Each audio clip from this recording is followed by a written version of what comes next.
She stood on the bridge, toes curled over the edge, the wind teasing strands of her hair as headlights blurred behind her.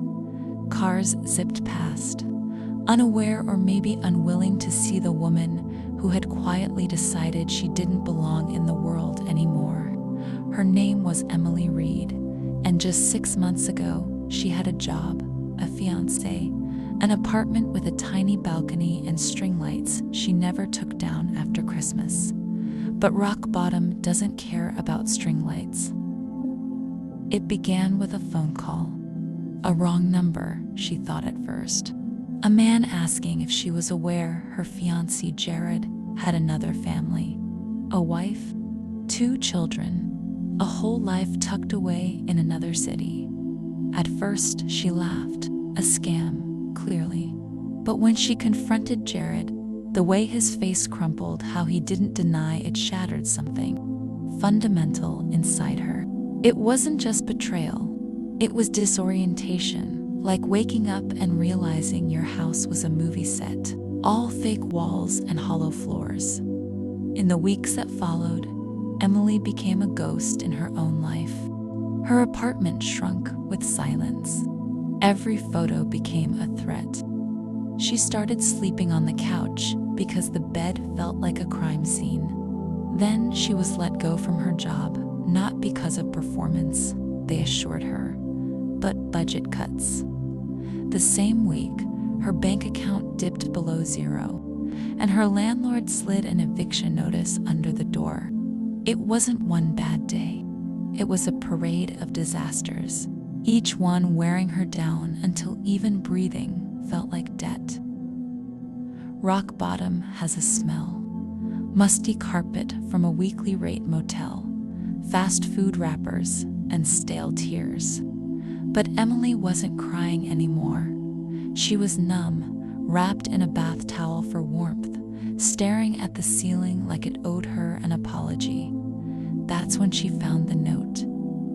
It was tucked inside a worn Gideon Bible in the drawer beside the bed, scrawled in blue pen, "If you're reading this, you're still alive," which means you haven't lost. Keep going, even if it's just to spite the world. She almost laughed. Who writes that in a Bible drawer? But the words stuck like splinters. That night, she didn't do anything heroic. She didn't make a vision board or call her parents.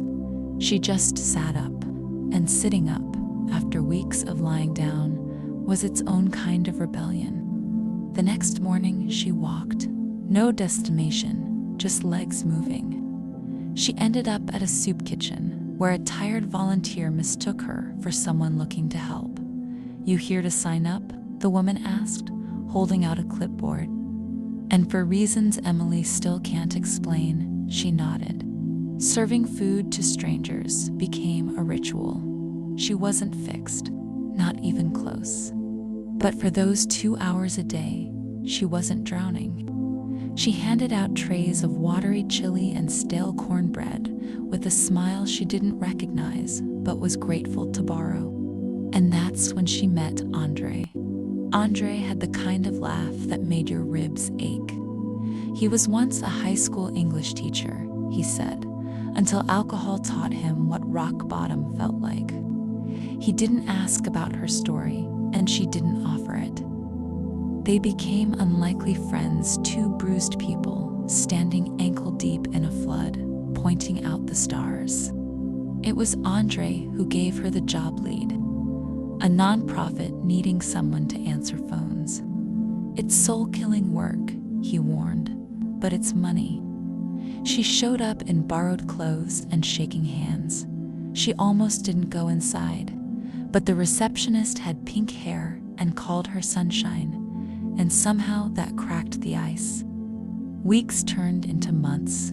She found a room to rent above a retired librarian who made lavender cookies and told stories about her dead husband. She started writing again. Little things, journal entries, emails she never sent. Then one night, a blog post. It was raw.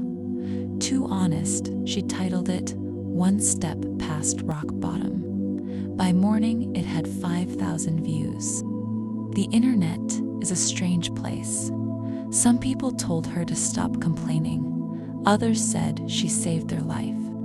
One message simply read, "You made me feel less invisible." That was the moment she realized something.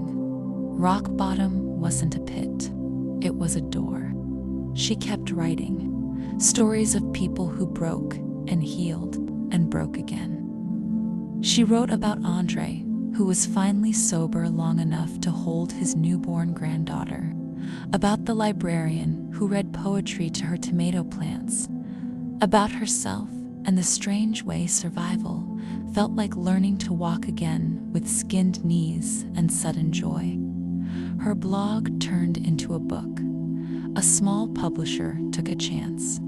She did radio interviews with a voice that still trembled sometimes. She stood on stages and told strangers that she once wanted to vanish but didn't. Not because she was brave, because she was still alive. And that meant she hadn't lost. Years later, on a chilly spring night, she returned to the bridge, not to jump, to breathe, to stand in the very place where she almost ended everything, and whisper, "Thank you to no one in particular, or maybe to the wind, or the stranger who left a note in a Bible." Emily Reid is not a hero in the Hollywood sense. No montage, no dramatic score, just one step, then another and another, until the steps added up to a life. So, if you're listening to this, if you've tasted rock bottom and it tasted like shame or grief or motel dust, this story is for you. Not because it promises a happy ending, but because it proves that one step past the end might be a beginning. And beginnings, however messy, are still worth walking toward.